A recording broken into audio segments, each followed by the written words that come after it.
বিদ্যালয়ের ছাত্রছাত্রী ও অভিভাবকবৃন্দ, আসসালামু আলাইকুম।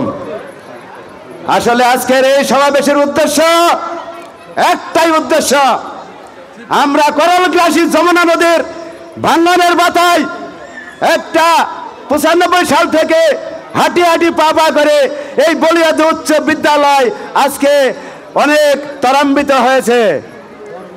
কারণ এই প্রতিষ্ঠানের সকল ছেলে মেয়ে যেন সুশিক্ষায় শিক্ষিত হয়, মেধাবী হয়ে যেন এই প্রতিষ্ঠান থেকে যেন উচ্চ শিক্ষায় যেন বেরিয়ে যেতে পারে, এটাই আমাদের সকল বাবা মার কিন্তু আশা।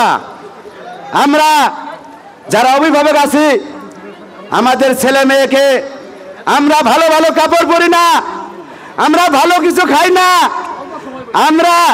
আমার বক্তব্য সংক্ষিপ্তই হবে, একটু ধৈর্য ধরেন। আমরা ভালো কাপড় না পরে আমরা আমাদের সন্তানের জন্য প্রতিষ্ঠানের পরিবেশের সাথে যা লাগে আমরা দেওয়ার জন্য কিন্তু চেষ্টা করি। আর আমাদের সন্তান কি করে? দুঃখের বিষয়, আমি এই প্রতিষ্ঠানের তিনবারের কমিটিতে দায়িত্ব ছিলাম। আমি প্রত্যেকটা ছাত্রর বাড়ি বাড়ি গমন করেছি, ছাত্র স্যারের সাথে আমরা কমিটি গঠন করেছি।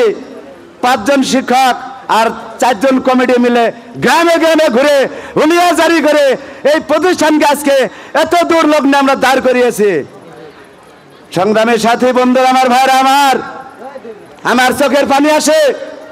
আমরা যারা অভিভাবক, আমরা মূর্খ এবং আমরা আমাদের সন্তানের কাছে চাই, বাবা তোমরা সুশিক্ষায় শিক্ষিত হয়ে আমরা পাগলের মতো অভিভাবক, আমরা যেন সম্মান পাই মানুষের কাছে, এমন শিক্ষা গ্রহণ করবা।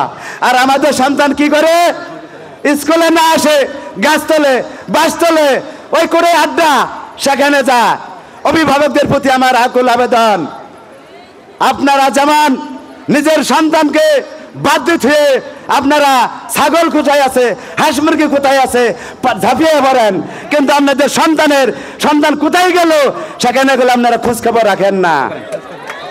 প্রিয় ভাইরা আমার, আমি সকল অভিভাবকের উদ্দেশ্যে বলতে চাই, আসুন আপনারা আমরা সবাই মিলে এই প্রতিষ্ঠানে একজন ভালো মানুষ এসেছে, একজন আদর্শ মানুষ, সৎ মানুষ সভাপতির হিসাবে দায়িত্ব নিয়েছে, যিনাকে ঢাকা বড় বড় কলেজ অনার দিয়ে তাকে সভাপতি নিতে পারে না। আর উনি আসছে আমাদের এই করলগ্রাসী যমুনা নদীর পার্শ্ববর্তী এলাকার ছেলে মেয়েদেরকে সুশিক্ষায় শিক্ষিত এবং মেধাবী হিসেবে যেন উচ্চ শিক্ষায় যেন বেরিয়ে যেতে পারে, এই আশাবাদ নিয়ে আজকের প্রধান অতিথি এবং বিশেষ অতিথি মহোদয় যে পরিশ্রম করতেছেন, সেই পরিশ্রম যেন আপনারা যদি অভিভাবক সোচ্চার হন তাহলে সম্ভব। ভাইয়েরা আমার, আজকে এই প্রতিষ্ঠানের 600 থেকে 700 ছেলে মেয়ে আছে, কিন্তু শিক্ষার মান বৃদ্ধি উন্নয়নের দিকে যেতে হলে প্রত্যেকটা ছাত্রের খেলাধুলার মাঠ দরকার। আমাদের খেলাধুলার মাঠ ফুরিয়ে গেছে গা।